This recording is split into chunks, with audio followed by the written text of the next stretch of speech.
नमस्कार, खबरें दिन भर में आपका बहुत बहुत स्वागत है। आप देख रहे हैं भारत टाइम्स। आज हम बात करेंगे राजस्थान की बड़ी खबर के बारे में। बाड़ाबंदी की तैयारी चुनाव के नतीजे आने से पहले कर ली जाती है। जिन विधायकों के जीतने की अच्छी संभावना दिखती है उनसे मतदान से पहले ही संपर्क कर लिया जाता है। सौदेबाजी करके उन्हें उठा लिया जाता है।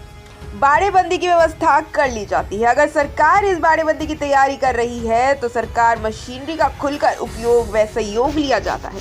गहलोत ने विधायकों की सुरक्षा के लिए भारी पुलिस बंदोबस्त किया था। 3 रिंग घेराबंदी की गई थी जयपुर में फेयरमाउंट होटल की। विधायकों की मोबाइल फोन उनसे लेकर सुरक्षा कर्मियों को सौंप दिए गए थे। मोबाइल्स को सुरक्षित रखने के लिए प्रशासनिक हलकों में ऐसी भी चर्चा है कि 2018 के विधानसभा चुनाव के बाद मुख्यमंत्री वसुंधरा राजे ने भी जिला प्रशासन को निर्देश दिए थे कि चुनाव के नतीजे आते ही नवनिर्वाचित विधायकों को हेलीकॉप्टर जैसे पुख्ता व्यवस्था करके जयपुर मुख्यमंत्री कैंप में भेजा जाए। पर बीजेपी व कांग्रेस के विजयी विधायकों की संख्या में 20-25 का अंतर था। इतनी अधिक संख्या में विधायकों को कैप्चर करके जयपुर भेजना व्यवहारिक नहीं लग रहा था। अंततः बाड़ेबंदी का प्रयास जो था त्याग दिया गया।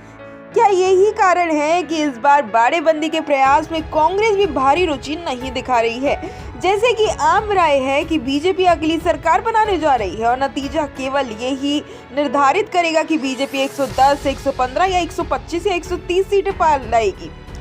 बीजेपी की अकेली ही बहुमत पाने की संभावना ने मुख्यमंत्री खेमे की बाड़ेबंदी के रास्ते जाने को बंद कर दिया है। मगर अजीबोगरीब बात यह है कि बीजेपी हाईकमान का मन इस बार अपने विधायक और निर्दलीय विधायकों को एकत्रित कर बाड़ेबंदी करके और झुक रहा है। बीजेपी हाईकमान को यह भय तो बिल्कुल नहीं है कि गहलोत के नेतृत्व में कांग्रेस पार्टी उनके विधायकों को चुराने का प्रयास करेगी। इसका यह कारण है कि कांग्रेस की सरकार बनने की संभावना बिल्कुल ना के बराबर है। निर्दलीय बागी उम्मीदवारों का कांग्रेस की ओर आकर्षित होने का चांस भी बहुत कम है। साथ ही जिन बागी उम्मीदवारों के जीतने की संभावना है वे अधिकतर बीजेपी पृष्ठभूमि के हैं। इन बागियों के लिए बीजेपी के घर वापसी ज्यादा आसान ही है। बीजेपी हाईकमान इन बागियों को बाड़ेबंदी कर कांग्रेस की ओर भटकने से रोकना चाहेगी। लगभग यही स्थिति निर्दलीय उम्मीदवारों की है।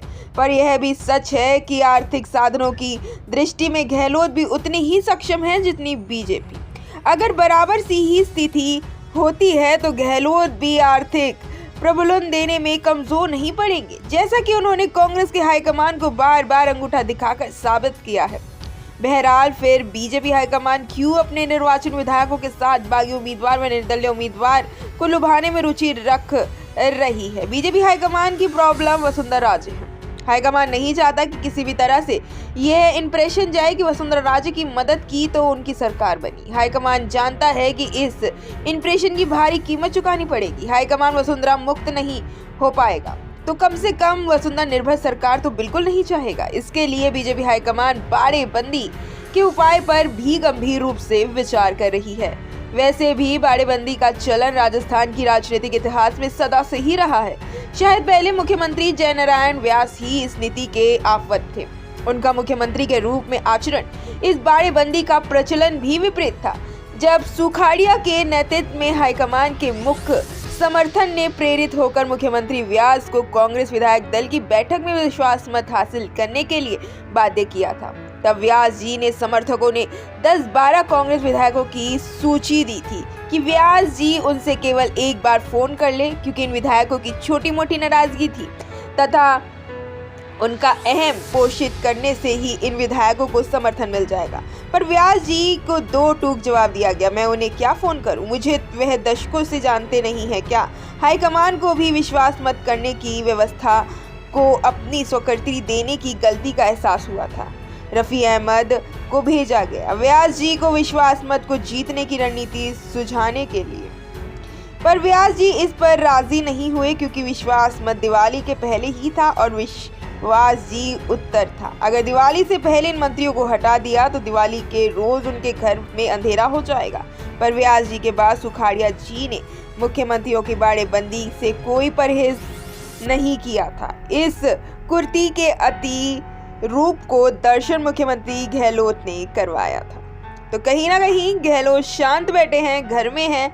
वहीं बीजेपी इस बार वसुंधरा मुक्त होना चाहती है। ऐसे ही तमाम खबरों को जानने के लिए हमारे साथ बने रहें और चैनल को लाइक करें, सब्सक्राइब करें और बेल आइकन दबाना बिल्कुल भी ना भूलें। सच दिखाते हैं और सच को देखने के लिए हमारे चैनल को लाइक करें, सब्सक्राइब करें और बेल आइकन दबाना बिल्कुल ना भूलें।